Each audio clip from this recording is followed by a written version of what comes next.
Hello. I'm going to read the first part of the summertime chapter, which I believe is chapter 10 in Little House in the Big Woods. That starts on page 177. So if you're not there yet, you can pause the video and come back when you found it. This is Jay's old copy from when he was in second grade, because my books are at school. But here we go. This is summertime. Now it was summertime and people went visiting. Sometimes Uncle Henry or Uncle George or Grandpa came riding out of the big woods to see Pa.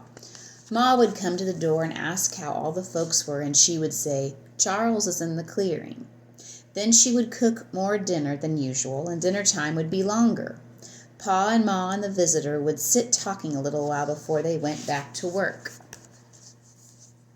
Sometimes Ma let Laura and Mary go across the road and down the hill to see Mrs. Peterson. The Petersons had just moved in. Their house was new and always very neat because Mrs. Peterson had no little girls to muss it up. And muss is a vocabulary word, so if you usually highlight those in your classroom, go ahead and highlight muss. That means they messed it up. She was a Swede, and she let Laura and Mary look at the pretty things she had brought from Sweden, laces and colored embroideries and china. Mrs. Peterson talked Swedish to them, and they talked English to her, and they understood each other perfectly. She always gave them each a cookie when they left, and they nibbled the cookies very slowly while they walked home.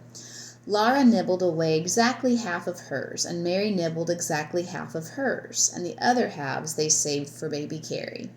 Then when they got home, Carrie had 2 half cookies, and that was a whole cookie. This wasn't right. All they wanted to do was to divide the cookies fairly with Carrie. Still, if Mary saved half her cookie while Laura ate the whole of hers, or if Laura saved half and Mary ate her whole cookie, that wouldn't be fair either. They didn't know what to do, so each saved half and gave it to baby Carrie, but they always felt that somehow that wasn't quite fair. Sometimes a neighbor sent word that the family was coming to spend the day. Then Ma did extra cleaning and cooking and opened the package of store sugar. And on the day set, a wagon would come driving up to the gate in the morning, and there would be strange children to play with. When Mr. and Mrs. Hewlett came, they brought Eva and Clarence with them.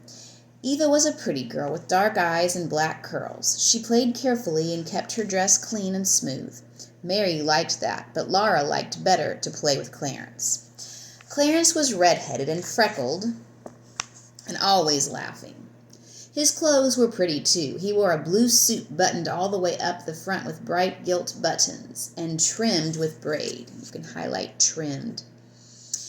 And he had copper-toed shoes. The strips of copper across the toes were so glittering bright that Laura wished she were a boy. Little girls didn't wear copper toes.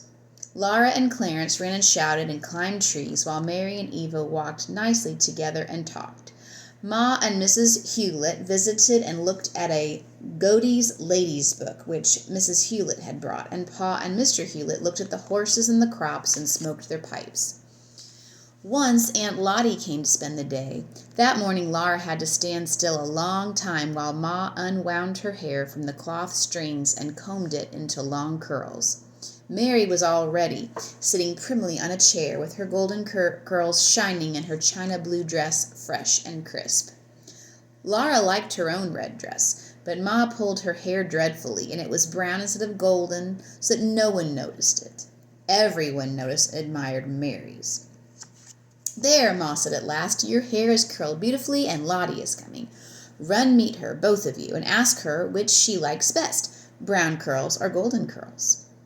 Laura and Mary ran out of the door and down the path, for Aunt Lottie was already at the gate. Aunt Lottie was a big girl, much taller than Mary. Her dress was a beautiful pink, and she was swinging a pink sunbonnet by one string. "Which do you like best, Aunt Lottie?" Mary asked, "brown curls or golden curls?" Ma had told them to ask that, and Mary was a very good little girl who always did exactly as she was told. Laura waited to hear what Aunt Lottie would say, and she felt miserable. Highlight miserable. Miserable means very bad. "I like both kinds best," Aunt Lottie said, smiling. She took Laura and Mary by the hand. one on either side, and they danced along to the door where Ma stood. The sunshine came streaming. You can highlight streaming. It kind of came shining through the window. I'll start that sentence again. The sunshine came streaming through the windows into the house, and everything was so neat and pretty.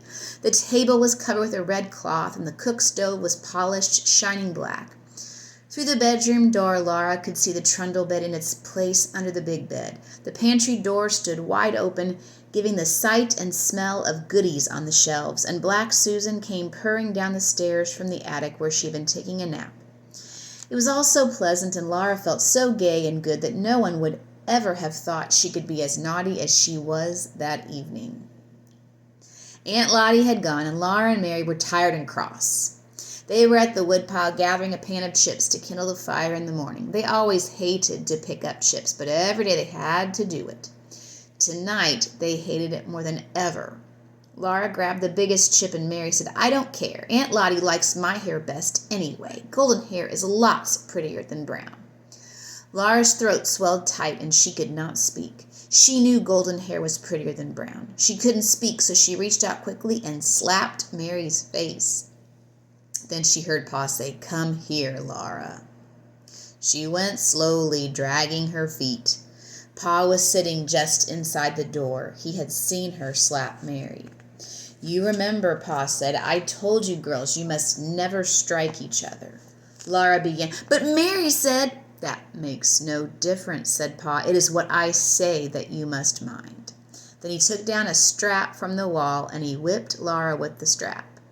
Laura sat on a chair in the corner and sobbed. When she stopped sobbing, she sulked. You can highlight sulked. That means she was pouting. The only thing in the whole world to be glad about was that Mary had to fill the chip pan all by herself. At last, when it was getting dark, Pa said again, "Come here, Laura." His voice was kind, and when Laura came, he took her on his knee and hugged her close. She sat in the crook of his arm, her head against his shoulder, and his long brown whiskers partly covering her eyes, and everything was all right again.